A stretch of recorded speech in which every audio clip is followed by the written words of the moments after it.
बंगाल में 8 चरणों में चुनाव होने हैं, इसको लेकर सियासत भी तेज है। बीजेपी ने 8 चरणों में चुनाव के लिए ममता बनर्जी को कटघरे में खड़ा करते हुए पलटवार किया और बीजेपी नेता ने ममता दीदी से ही सवाल कर डाला कि जब 2016 में 7 फेजेज में चुनाव हुए थे और अब 8 चरणों में है तो समस्या क्या है।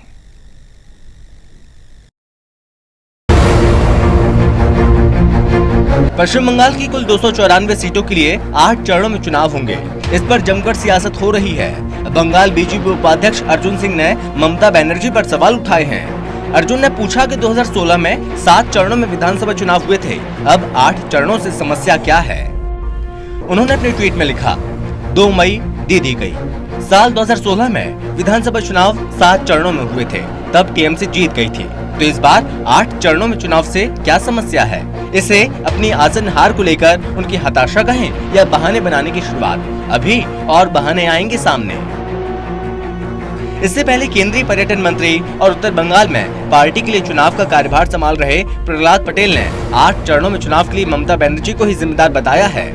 पिछले 10 सालों में बंगाल में हुई हिंसा और खराब कानून व्यवस्था के चलते ही चुनाव आयोग को ऐसा कदम उठाना पड़ा। चुनाव की तारीखों के ऐलान से पहले चुनाव आयोग ने बीजेपी के नेताओं से फीडबैक नहीं लिया था। आपको बता दें कि टीएमसी प्रमुख और बंगाल की मुख्यमंत्री ममता बनर्जी ने चुनाव आयोग पर बीजेपी को फायदा पहुंचाने के लिए 8 चरणों में चुनाव कराने का आरोप लगाया। तारीखों पर ममता ने पूछा कि केरल, तमिलनाडु, पुडुचेरी में 1 चरण में चुनाव हो रहा है, तो बंगाल में 8 चरणों में क्यों? बंगाल के किसी एक ही जिले में 2 तो किसी में 3 चरण में चुनाव क्यों? क्या मोदी और अमित शाह के दौरे के हिसाब से चुनाव की तारीख रखी गई है? ममता बनर्जी ने कहा, एक जिले में 2 बार चुनाव, 23 दिन बंगाल को फुटबॉल ग्राउंड बनाकर खेलेंगे ये।